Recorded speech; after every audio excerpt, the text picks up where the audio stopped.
Hello everyone, and welcome. Thank you for joining us here. We are at the voter education panel here on the first day of early voting. It's also Indigenous Peoples Day and a number of other days, but those are probably the two most important things that I can think of at the moment. Joining me, we have a couple of wonderful guests. We have Jamie Fitzgerald, the Polk County Auditor. We have Daniel Zeno from the ACLU, and we have Sophia Stone from Transformations, all to talk about some of the aspects of voting, either early voting, absentee voting, or actually voting in person on November 6th here for the 2018 elections. So I'm going to throw it first to Daniel Zeno and ask, what are some of the new changes with this new law? I'm sure folks have kind of heard a little bit. They may be required to do some different things and maybe some time frames have changed. What are the most important things that have changed that we're going to notice when we head to the polls or try to vote early? Okay. So some big changes that have happened. The poll workers are now going to ask you to show an ID. Important, you don't have to show an ID in 2018. They're going to ask, you don't have to show it. Another change is signature matching. So on election day, poll workers are going to match your signature on your ID with the signature on the rolls. Early voting has also been shortened from 40 days to 29 days, by the way. Today, October 8th, Yes. is the first day of early voting. Yes. So get out and vote. Look, our message is pretty simple. There have been some changes. Don't be intimidated. Go vote. Couple of things. Register or check your registration before October 27th. What would be the advantage of doing that? So the advantage of doing that is you got everything, you're registered, you got everything in order, so when you show up on election day or you vote early, everything is already updated. There are no questions about is this your right address, right? Everything's updated. So register or check your registration and then go vote. Cool. You can do it in person, on election day, or early, or by mail. And if any problems come up, ask to sign the oath.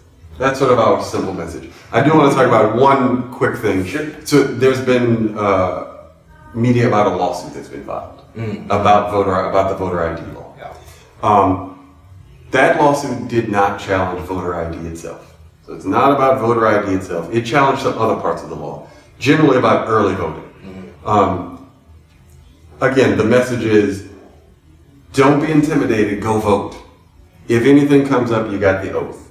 The lawsuit does, allow, for example, before your county auditor could not use information that they have in their system that you already provided to them. They couldn't use that information to update your absentee ballot. They can now do that.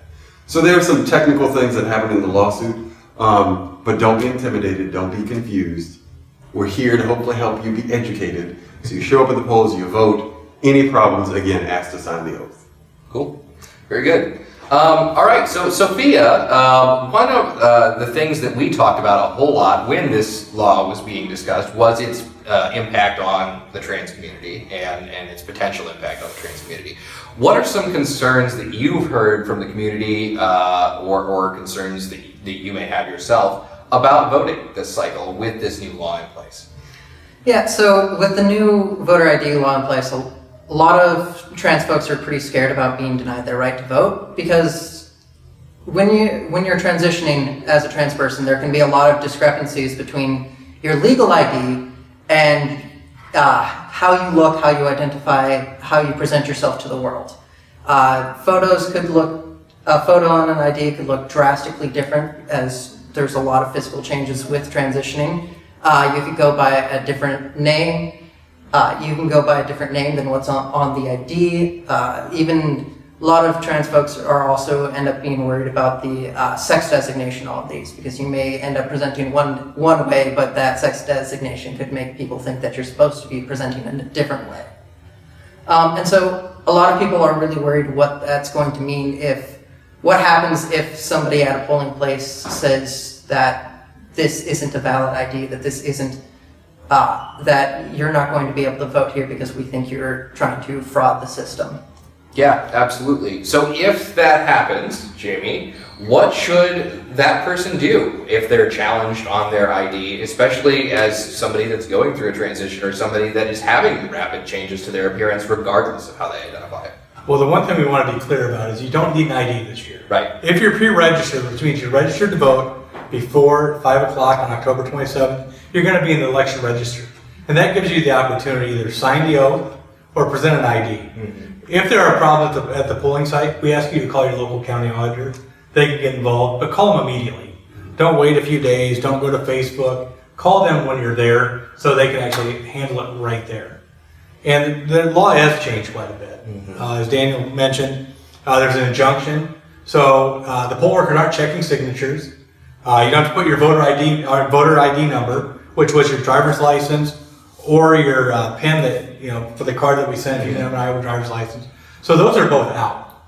So don't worry about that. And if you have any questions about the voter ID law, call your local county auditor. Go to our website, polkcountyiowa.gov. We have a frequently asked question that covers everything from how can I vote with a disability to I'm a college student, I want to vote here, what can I do? Yeah, great. Well, and you brought up something else that I think we just wanted to touch on very briefly. If you do have accessibility concerns at the polls, what should you do? Are you relegated to voting absentee at that point, or will there be accessible systems at those polling locations? So we have wonderful ADA compliant machines. We actually use them in all our satellite voting. So if you go to a satellite and you live in Altoona, but you're in West Des Moines, you can go there and use our ADA compliant machine, which is actually kind of like an ATM machine, and it'll print you exactly who you voted for. So the voter can use that. Great. Well, you don't have to be handicapped. We want every voter to use it. If they have problems getting to the polling site, they should call their local county auditor. Okay. Our number is 286-3247. And the reason we ask you to call us is because some of these polling sites have 3 people. We want to make sure that we have to have a Democrat, Republican go out and help you at your cart if you want to vote curbside. However, you can also bring somebody in to help you. As long as it's not your boss, an agent of your boss, agent of your union, you can actually bring somebody in to help assist you. And we see that a lot. We have a lot of people. Please bring somebody you trust. But if you have any questions, go ahead and call our office, 286-3247. All right, wonderful. Well, thank you folks so much for being here and sharing your expertise and your concerns. I really do appreciate it. Early voting has now begun, so you can go vote in person at an early voting satellite location. You can now request an absentee ballot. You just said that you're mailing out those absentee ballots as soon as you possibly could, so check your mail for those. They're going to be coming soon if you have requested one. If you haven't requested one, I highly suggest it. It's the way that I vote most of the time, because if something happens on election day, whether it's a storm or a family thing or whatever else, your vote's already cast, you're already done. So get it knocked out soon, and if you have any other questions, please feel free to message us here at One Iowa Action, or give the county auditor a call if it's something they can take care of. Otherwise, vote, make sure that you're registered, because that's the easiest way, and we hope to see you on Election Day.